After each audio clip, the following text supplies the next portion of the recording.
And we are live. Hello, everybody. This is a friendly chat amongst friend coaches about integrating some learning about the ACE program that we did all together here. It was a wonderful experience, and the best part of it is that all of us met there.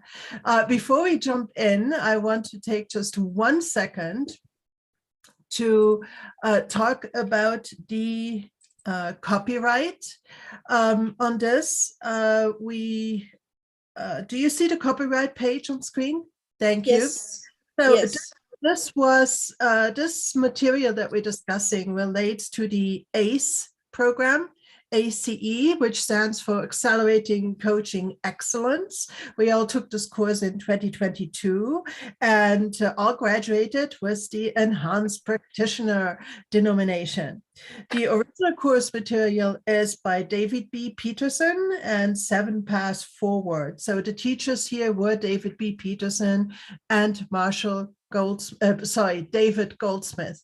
And so stuff that we discuss here was taught in this course. We have the right as graduates to use this material in our practice. But again, this came from this course. Okay, so I'm here with my fellow coaches. For those of you who want to just introduce yourselves, go ahead. Otherwise, we'll jump right in.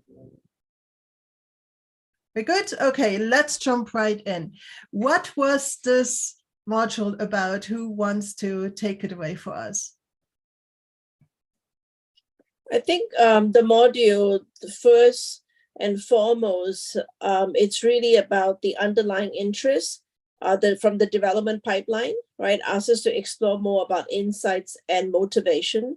So do people know what to develop? And that's really insights. And sometimes when people are stuck about what they want to develop, it's really important for us to help them to find out what matters most to them. What is it really that they want to focus on? And are they really motivated? Are they willing to invest the time and energy it takes?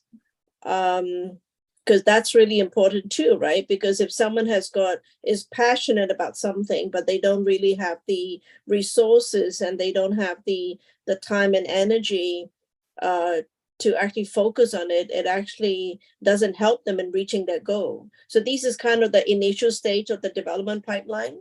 Yeah. And to some of us, this was insightful for us because it's the first time that we've seen this development pipeline, and it really helps us to focus on what questions to ask. Yeah, because insight and motivation are kind of also things that we as coaches want to develop first and foremost in our clients, help them get to these places where they have these breakthrough aha moments, and then on that build with a certain motivation, which then serves as the fuel to go through the other steps of the process and maybe make change. What's your take on it, Suzanne? Very similar. To me, the insight and motivation is really the foundation.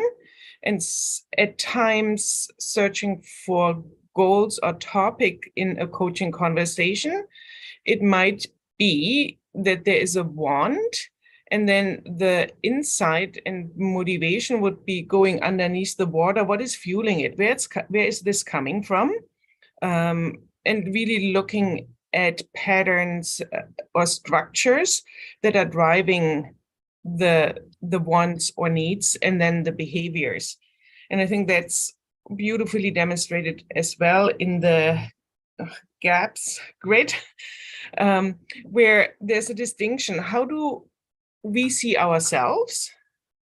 What are our own abilities? What are our goals and values? And then how is it displayed, and how do other people see us? Yes. Having this interplay is really helpful for me to dive into and figure out the drivers of a coaching or the coaching goals in a conversation. Very well said, Suzanne. Kathy, did you want to add something? Sure. Yeah, I'm actually just sent a proposal to a client who is looking to kind of really be intentional about what he termed as the last chapter of his life, because he's in the say fourth quarter, and he really wants to be intentional about that. So we're beginning to get clear on his goals, kind of making some roles in his mindset of, what it is in work life, what it is in, his personal life. And so really clarifying his values as well as part of this insight and motivation, I think is really important. And I once heard a term that sometimes we think we need resources, meaning they're external of us. And sometimes, I've toyed with this idea because the phrase I had heard, it's about being resourceful, not necessarily having the resources, because we can find the resources if we can find our resourcefulness. Very well said, resourcefulness. Yes, yes. And that very often is also based, because as we now maybe move into the GAPS grid, the GAPS model that Suzanne already alluded to, I think a lot of it is the what and the how, but I think very, very important is the who. Not what do I want to be, how do I want to be, how am I going to achieve it, but who do I need to be in order to get there? And stuff like values elucidation, like what Kathy just mentioned, is a big, big part of it. Let me maybe just bring in here. So I'm just curious, you said, who do I need to be? To me, it's more the why. Looking in what's the driver, and then what do I like, creating the desired future. And then to me comes the question, who do I need to be? How do I need to show up? Yeah, it's maybe just a matter of sequence. Yeah. I think both are equally important, right? That who do we want to be, what do we want to achieve, and how is this future that we so want to go after look like, and why does it make sense? Why is it important to go after that particular one versus others? I find in my experience very often the why is this important rests on a soil of or grows from a soil of who am I and what is important to me. And so I think that they're very tightly intermeshed, but I agree, yes, the why is in there and the who is in there at the core, and then out of that is maybe the how or the what. Before we move to gaps, is anybody else want to mention something to this? Oh, you're on mute. I got to pay attention to that. Thank you, ladies. I would kind of say it's a both and in the who and, the what, because our identity is super, super important. And that's saying that who, and who I am right now is not who I can choose to become. And so I think we have to look at who am I choosing to become instead of just who am I right now, and who was I before, because there are the concept of, people can't change, but in my experience, I've changed and I've seen other people change. So there's a past us, a current us, and there's that who are we choosing to become, because it is about choice in life. Yes, very well said. Absolutely. Lavina, anything to add? Yeah, I want to add, I think over the course of ACE, we hear a lot about what matters to you most. So even we talk about insights and motivation, it really relates back to the goals and the values that one wants to achieve. So it's really about finding out what matters to them most out of everything that they have on their mind. They may have a number of things going on at the same time, but it's really the art of the coach to really drive down to what matters most and then go into the insights and motivation. I think that's really important to use a strategy and a very focused approach to help the client. Yeah. Perfect. So we alluded to this gaps grid a few times. I just put it on the screen here. So essentially, it's a sequence of questions that we try to go through. Since my voice is starting to go, who would like to take us through this grid, please? Okay, Kathy, just stay off mute. It's all good. Okay. Yeah, that would be helpful. So if I remember correctly, ladies, and help me if I got this off, but it was suggested that we start with the goals and values first. That's in the upper right-hand corner. Like Lavina alluded to, it's the what matters. And then we would move into, well, the success factors as number 2. And then we'd move to not perceptions, but to their abilities to see how they see themselves, and then go down to the perceptions and how others see the person. And so that's kind of the sequence that I remember or recall. And then, like Claudia had said, there's different sequences or different questions in each one. And if we look at the goals and value, and if I'm talking too much, let me know. But some of the questions are, what's demotivating to you, right? Just being able to identify what's demotivating, because when we look at that, we can then strip that out of what we might be doing. It's kind of the concept of add, keep, and delete what we want to get rid of, right? So that will help us to identify some of those things that we don't want to have in our lives. Yeah, I remember to sequence differently, but it doesn't really matter, I think, because even if there's a suggested sequence, when you talk to the client, you kind of follow their stream of consciousness. But at least this model that, you know, I as a coach might very well just keep in my perception. I might not pull out a sheet and do it with a client, even though I may. It depends on the client. Is suggested. And I think the important thing here is, what was interesting to me is that we give very particular focus also to the perception and expectations and assumptions of others, not just our own. Granted, the client should be self-responsible, should change in a responsible way.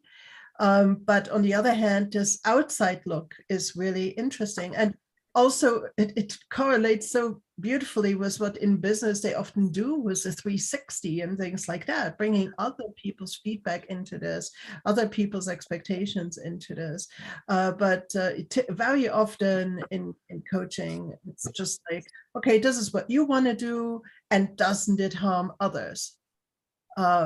Or doesn't it put too much of a toll on family and things like that? So that is a questioning that is more common than this particular one. Suzanne, what was your take on the gaps? Yeah, from similar, and I think Lavina described it beautifully. Start, and Kathy as well, start with what matters most to them. And then I think from there, it's really the art of coaching where to go. And to me, the gaps really creates a full picture of the internal and external. So it's you can do sort of your own 360. And what comes to mind is from the relationship awareness theory that we act through our own filters and our own intent and display behaviors to satisfy our needs and our motivations. And it might be perceived like the behaviors that other people see is then being perceived through their filters. So the interplay in what's visible on the outside, what other people see, to the own personal motivation and intent. And I think the the grid really beautifully dissect, and you can sort of describe all the facets and then create your own 360 in a coaching conversation.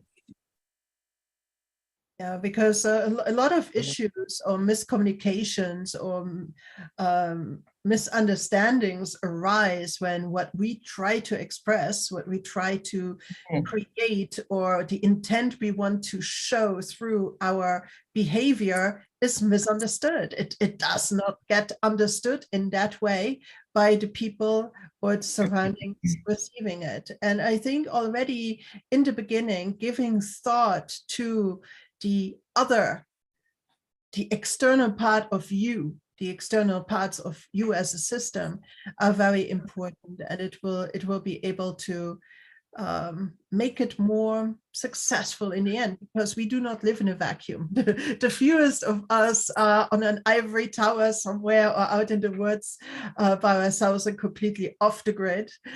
So taking care of how it might be perceived by others and how it fits into the ecology of our external systems might very well be important. Have you used this method of questioning already, Lavina? You know what? I think it comes quite naturally in a way, and to what Suzanne was talking about, I wanted to use the word intentional. Whatever we do is really important to be intentional. And in order to be intentional, we got to obviously think about what others think. Right? Because a lot of us work with stakeholders, a lot of us work with maybe clients or stakeholders, and we want to create the impact, and we want to create value, and we want to have outcome.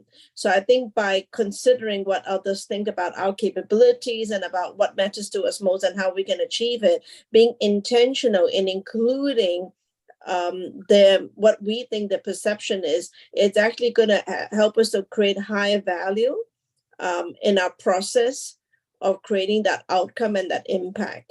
Yeah. So I think it's kind of a natural process with us where we work with a lot of stakeholders. It's really considering their needs and considering their perception of the situation and what do we need in order to achieve what we're doing. So I think it's be mindful about the impact that we want to create, be mindful about how intentional and how inclusive we can be in that process. I think that would make a world of a difference. I think there might also be a difference in whether you're in the corporate world, which Lavinia, I think that you use a lot of your coaching in the corporate world, or if you deal with private clients that might just, come to get some, I'm sorry, I have a terrible cold, that come and have want a mindset readjustment, kind of a life pit stop and things like that, they might look not necessarily only at their work life, but also family and social and so on. So the lines might get a little bit more blurry if you, in terms of thinking in terms of stakeholders and systems and stuff like that. Yes. For coaches that only coach private clients. Yes, that's right. Yeah. Maybe we could give an example of what we're talking about in the corporate world, right? The behaviors, and then how the insights and motivations affect the behaviors inside the corporate world, and then maybe something on the outside. I think, what do you guys think? Do you think that would be valuable to talk about? Yes, examples are always good. Kathy, 1 second, please. Let us welcome Katsuko from Boston.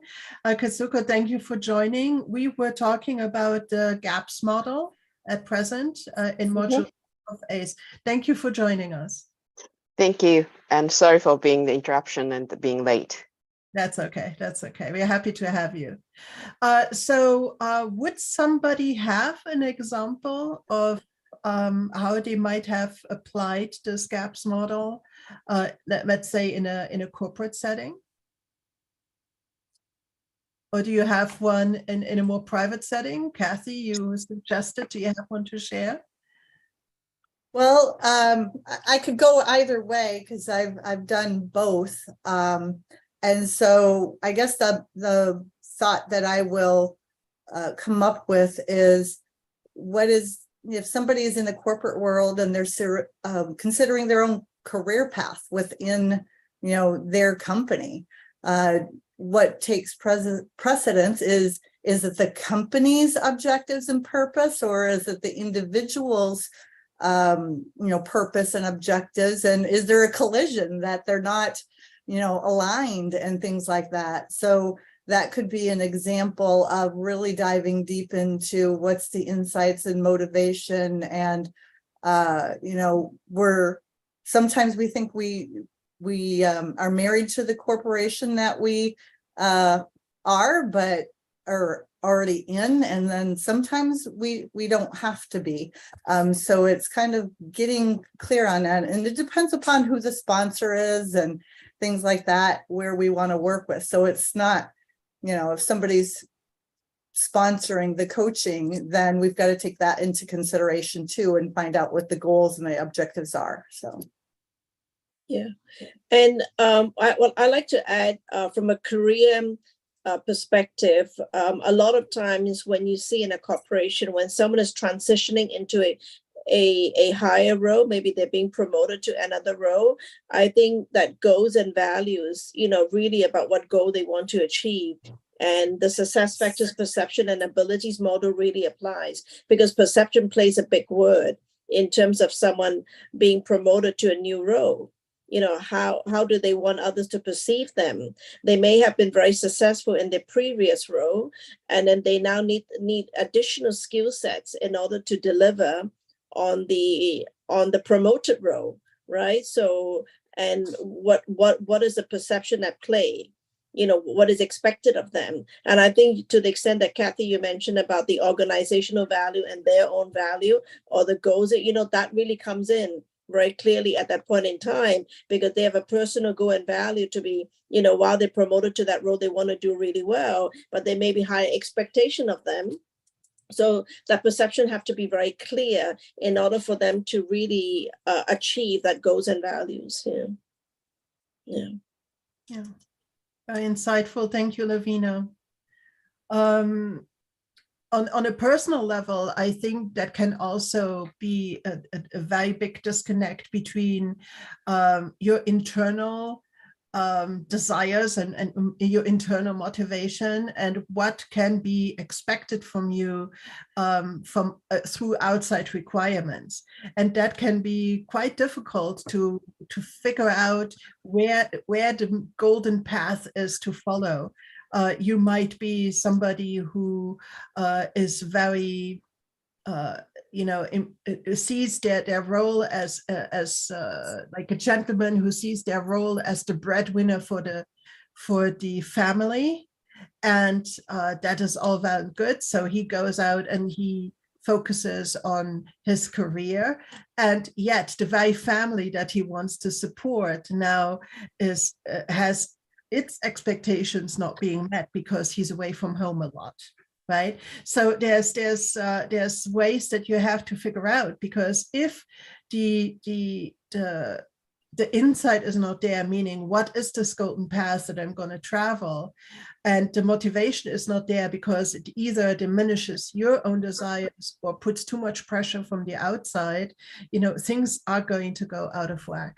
So does anybody else maybe have an example in terms of more of a personal coaching type of CASP situation? Well, not necessarily example, but it just highlights to me that we are all in so many networks and systems that are pulling and pushing. And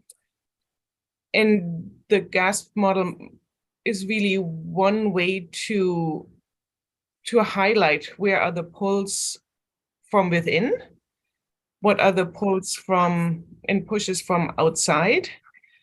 And then, as Kathy said, being intentional and making choices, where to go and how to create your own future, and who do I need to become and how do I need to show up. Thank you, Suzanne. Katsuko, would you like to add something about this gap script? Have you used it, and what are the highlights of it for you? Thank you, Claudia. I was just listening to you all and thinking, I don't really, intentionally use the gaps, but the always that what people say about their goals and what they want, and actually what they need, there are the sometimes gaps. And I was just thinking of that with this gap model, with the how the relationship, is there anything that I can use with this gap with the developmental, the pipeline thing, that the where people are, in a sense.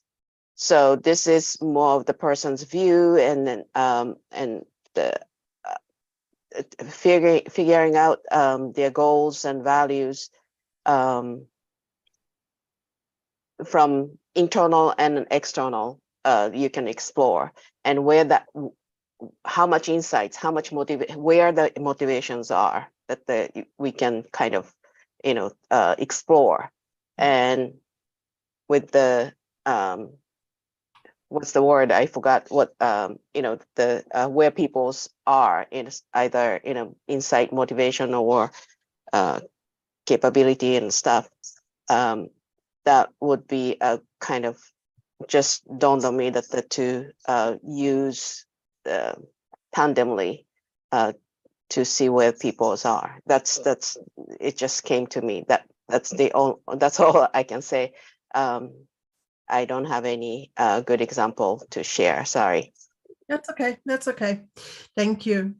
So yeah, I mean, how we see ourselves, how others see us, very important. Where we would like to be and where others might like us to be. I think those are very fundamental things. And these fundamental things, as coaches, I think we all agree that they're so intertwined and multifaceted and messy that it's not like a simple answer necessarily to a simple question. And sometimes it might actually take a long time and repeated discussions over several sessions in order to really hone in on this thing. Sometimes if you do pursue a very specific thing, you might get it done in one session, but sometimes if it's really about life goals, full professional purpose and all things like that, the client might need the space to just explore and really go deep. Yeah. Sorry, that's go ahead. If I may add that I said that I didn't actually use them, but I think that come to think of it, those questions in each sections, those are something that I was using to explore where their motivations are and stuff like that. And I think one of the reasons that it didn't strike me to to use it immediately or something was I was going into explore what the client's values are, what they think their most important things are in a different way. So. And I'll just add, oops, I'm sorry. Claudia made me think of something that it might take time for a client to work through these and really reflect. And what came up for me for that is kind of something that's going on in my own head for myself, is a feeling of conflict. I want this, but I want this too.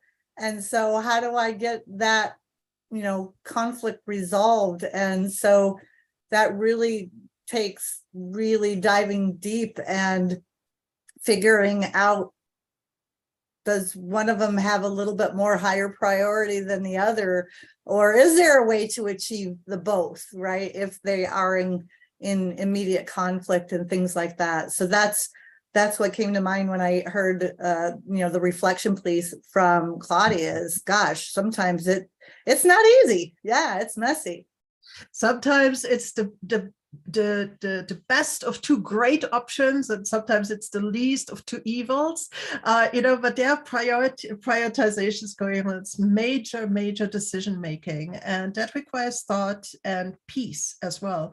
And sometimes as coaches, we have to get the drama of the day out of the way in the client's heads for them to settle down and be able to to really think about these deeper things. Lavina, you wanted to say something? Please go ahead. Yeah, I was just thinking as we were all discussing, the insights and motivation is like a pendulum sometimes, because sometimes the more insights one gets, one will say, oh my God, I've got all these information and I've got all these insights. It now motivates me more to deliver what I wanted to deliver.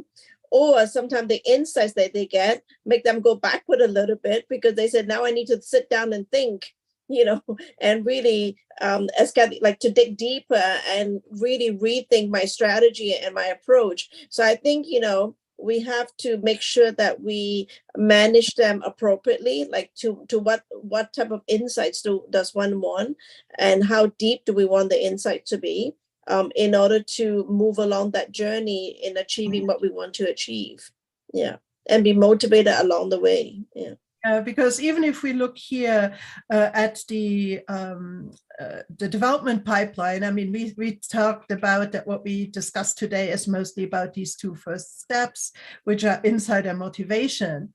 But guess what? Even later on, as you go and you build your capabilities, as you get to real world practice, and so on, that too might very well push you back into looking at your insights and your motivations.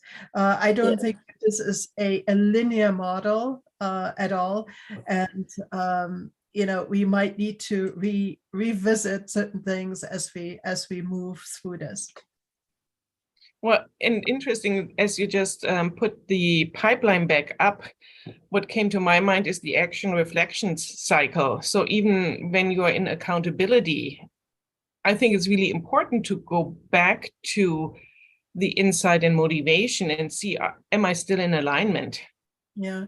Or do I need to adjust? That's right. So you do see the movement between insight motivation, and at the same time, when you go further down the pipeline, you might go back to the initial stage as well, right? So yeah, it does correlate to reflection action. Yeah. Mm-hmm. That's what exactly that the Claudia means. It's not the linear. It's right that the that's right. Multiple relationship. No, that's right. Yeah, absolutely. Yeah. And some suggested questions were for self-reflections might be just, where have I been? Where am I going? Am I on track? What do I need to change in order to get to where I want to be? And so on. How can I move into making some of these changes more permanent? How do I stay accountable? Am I still on the right path? I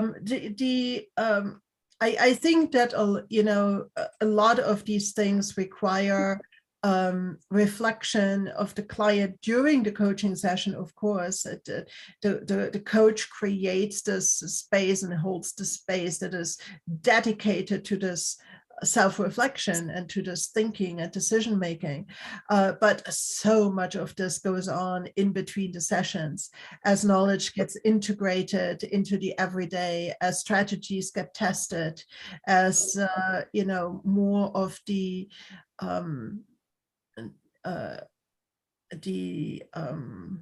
looking for the word, sorry. The circumstances change as you start to make change, the ripple effects that you get and you observe them. You might always come back and always revisit, and just do it with awareness and mindfulness. I think that that's the very, very first step in it, just to have more feelers out for what's happening. So any other words about self-reflection? And thank you so much for bringing this up as a topic. Well, I was just re-glancing at the development pipeline handout that we got in the class, and the part that I read was, attending the best designed workshop on strategic thinking might increase capabilities, right?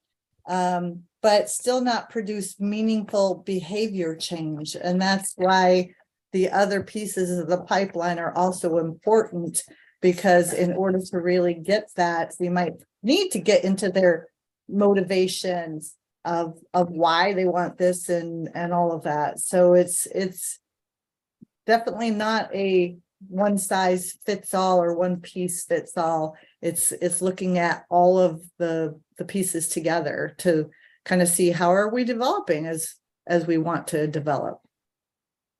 Nice stuff. Yeah, and there's also all these different roles, right? We are not just, we have different priorities and roles depending on who we interact with, in which context we interact with others. And so, it's really quite complex, and we have to always bow our heads to the very hard work that our clients are doing as they're pondering this, and give them, again, this time and this opportunity to just be and sit with it and make these sometimes difficult decisions.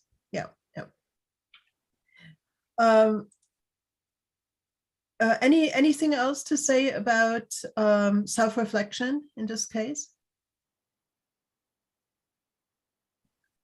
One thing that came up in the course as well was just a little bit of ideas about, sorry, I'm looking for the right slide here, feedback and learning. And there were some things here that I think would be interesting to take a very brief look at. Because it was, things also that we as coaches are quite familiar with, but maybe some non-coaches might find this interesting. The idea of giving task-oriented feedback, for instance, versus person-oriented feedback. I always believe that it's important to give feedback on the context and the behavior and not the person. An example from everyday life, a child brings home a math test with a bad grade. You might give feedback that, given that we observed that on this test, it didn't go very well. Again, context, this test now, it didn't go very well. And the way that you studied, you might give thought about how you can improve it for the next time, rather than saying outright, you are bad at math. Also, feedback should not be given continuously, because there's also this desire of human beings in general to get confirmation, and instead of, and always to kind of need this, did I do it right? Did I do it right? Did I do it right? Instead of being able to do their own decision that way. But then again, we already touched on this, that self-reflection is still the most effective feedback. And again, that we reinforcing progress rather than performance would be more, in line with this whole growth mindset versus fixed mindset distinction. Claudia, you made something pop up in my head on the self-reflection. I was working with a client recently, and as he was describing a scenario in his work situation, his reflection wasn't entirely honest, his self-reflection. And so we've got to help the client to get to that place of honest self-reflection, because in this situation, as we continued the conversation, it became apparent that he was arriving late at one particular work thing that he needed to do, late more than just once. And so his thought was he was only late once, but as he deeply reflected, he got more honest and discovered that he was late more often than that once.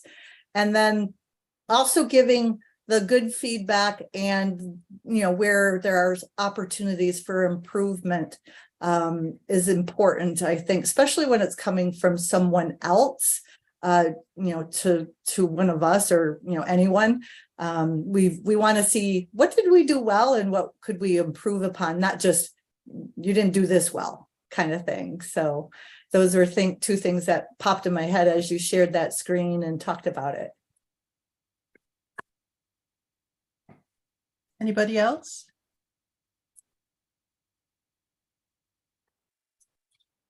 I think the better you know the person, the more you can create a situation where they can take it in and are not becoming defensive. And yes, there's a lot of the techniques to stay on the issue, don't be personal. I think the most powerful is to create feed forwards. Like, what do you want to work on? And then how can I be accountable? So sort of the coaching approach. And I'm thinking about corporate world where we have sometimes to manage people and point out when things are not going well. And definitely in the corporate world, I'm hearing often, you only come when something is not going well. You don't see all the good work I'm doing. So, and then knowing as well how our brains take criticism 1 to 5 compared to positive notes, we need to build that trust deliberately and intentionally. So then people are more open and at ease to point something out that there might be some way of improvement. Yeah. Go ahead, Lavina. So, yeah, I think what you showed up earlier, what I really love is the progress versus performance. Yeah, progress brings inspiration. Progress brings motivation. Progress brings the spark of impact and value. I think sometimes performance puts someone in a box. This is who you are, this is how you're performing, and it kind of limits the ability to be creative. So I think the word progress is very powerful, and it really helps the individual to think more, you know, what matters to them more, what matters to them most, going back to the what matters, right? And that progress create that creativity and inspiration. Yeah. And what's next? What else? Yeah. And one other way that I've heard it is progress over perfection, which also is truly the case, because how many of us are stuck in, as humans, are stuck in analysis paralysis because we think it has to be perfect and just so, and in the end just get paralyzed because we don't think that we can start and make progress continuously over time towards our goal. That's exactly the growth mindset base, right? The feed forward versus feedback as well. That it's nothing to previous, what's bygones be bygones, but what do you learn? What can you learn from there? Yeah. And it goes into goal setting, I think, very, very dramatically, because I'm very much a strengths-based coach. I like to help my clients become aware not only of their weaknesses that they're so painfully aware of, but also their strengths, and that a lot can be achieved by building on strengths. And very, very often weaknesses will be minimized if you build on your strengths. And that should also play into your goal setting. I'm going to share here just one little slide. I'm always looking for the buttons here, I'm sorry. One little slide here with materials that this chapter covered on goals and motivation. And so these were kind of the highlights, that goals for learning should not be too challenging to remain attainable.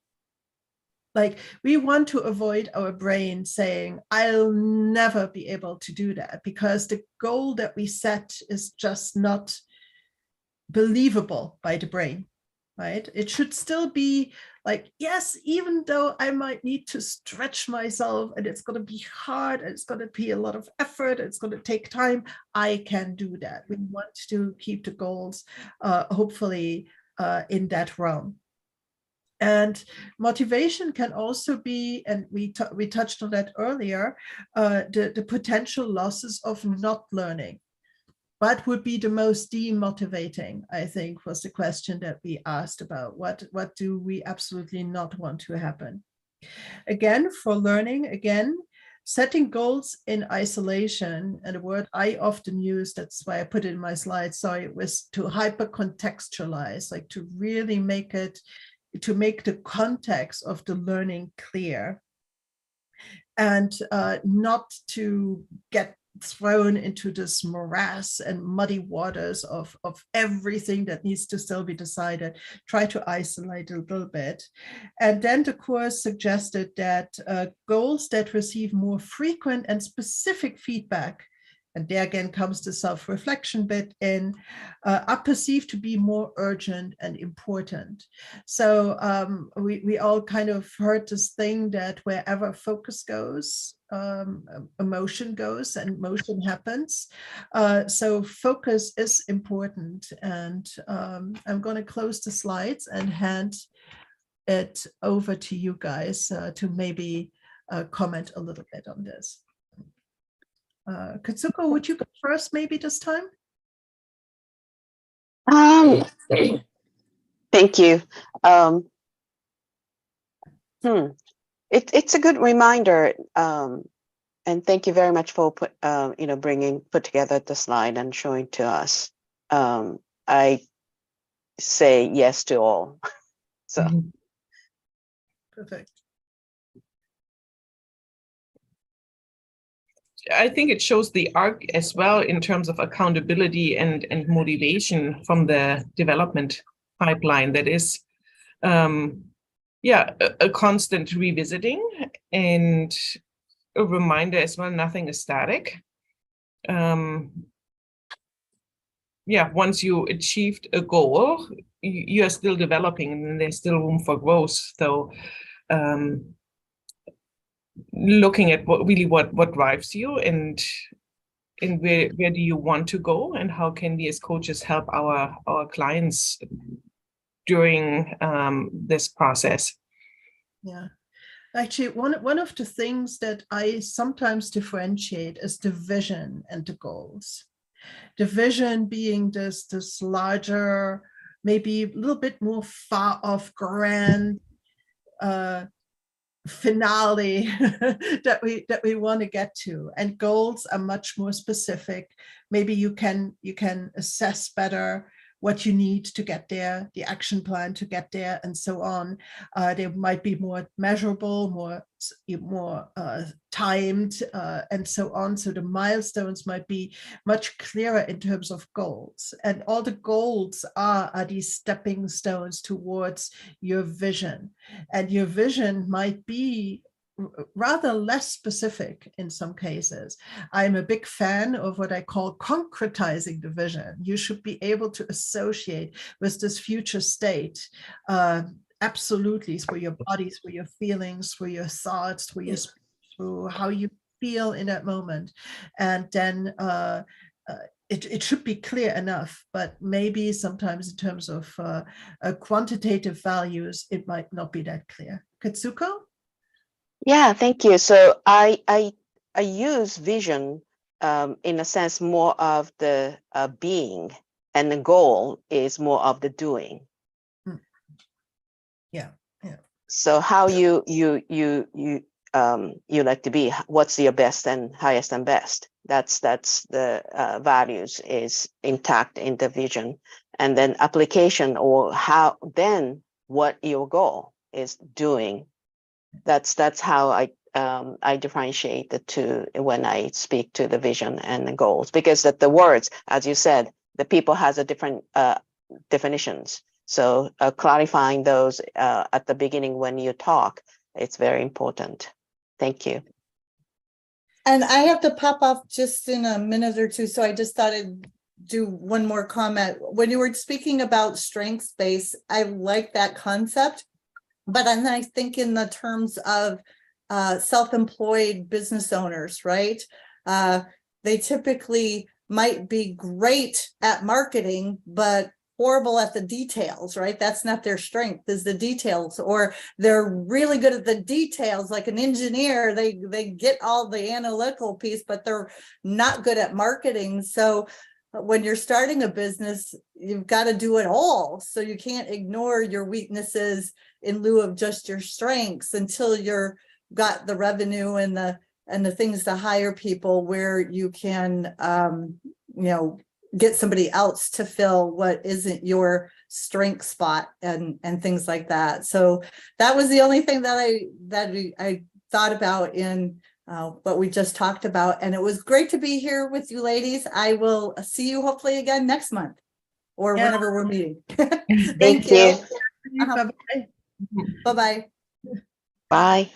One thing that I want to ask you, it's not relevant to the particular topic, but does anyone going through the certification for the Principles U that the coaching.com is offering? No, what is that? Could you explain? Principles U is the assessment tool that the coach .com is using, and then to debrief or to coach based on that, you need to be certified, and they are offering some courses with money, with fee. Could you wait just a few minutes until we wrap the learning integration up, and then we can discuss this? No, sorry to interrupt you. One thing that came to mind, go ahead. One thing that came to mind is because I can only, because I'm using my phone, I can only see one person at one time. One thing that came to mind, we're talking about goals and like trying to achieve a goals. I think commitment and accountability is so important. Yet we got to be agile, right? So once we have a goal in mind, we know how we want to achieve it. I think really important, whether it's internal stakeholders or external clients, really important to make sure that we have the commitment or they are very committed themselves, and make sure that they have a very strong accountability model to have the outcome that they want to achieve. Yet I think the mindset needs to be agile, because things change in life, things happen in life, and we need to be agile to make sure, going back to the heart of the matter, is what matters to them most. Because what matters to them most is a moving post, and that's okay if things change. Yeah. Yes, thank you, Lavina. Suzanne? Just in sort of follow up what was said before in terms of strength-based, and for individual business owner, I think that as well, knowing what you are good at and then where you need support, because you never can do it on your own. You always need a community around you that helps and supports, either emotionally or task-oriented. So I think with that, the strength-based approach can be really insightful. Do I want to spend time on areas in my business that it's just not my strong suit, or do I outsource it? Mm-hmm. Thank you, Suzanne. Yeah, and I did not want to imply that when you have a strengths-based approach that you disregard all the areas that need improvement. Obviously, you will need to deal with certain stuff that you cannot just only focus on your strengths. But I find that also because of the bias of negativity, as humans, we are so pre-programmed to immediately have these goals, for instance, that is, I want no longer this weakness. I want no longer that weakness. And that is the first thing that we do. And I'm not saying that that shouldn't be considered. I'm just saying we should also allow ourselves to really become aware, viscerally aware what our strengths are, and then also build on those. I think it's both. We can't always just do the one things in our ivory towers again, like we said before. Definitely. So it's a balance, like so many things. It's choices, like so many things, and so that's truly why people come to coaches as well, don't they? Right? Because it is a messy thing, and it's sometimes nice to have somebody to guide you kind of through this thinking and so on. Because the rest of the course really then focused on motivation for coaches, and they touched on things like, what is your motivation to be a coach, and how do you want to distinguish them? What do you want to bring to your clients, and so on. But we're kind of running late time here. So in the interest of time, this whole, who do we want to be as coaches, and how do we think about our coaching stance might be a very interesting wrap-up ACE review integration session at the end of all the modules when we talk about that. At this point, any last words, or shall we wrap it up? We can wrap up. Yeah. Okay, Yeah. I'm going to, ladies, we're going to stay online. I'm just going to wrap up and end the live stream, and then we can discuss your question, Katsuko. So thank you everybody who came in and listened. I hope this was useful to you.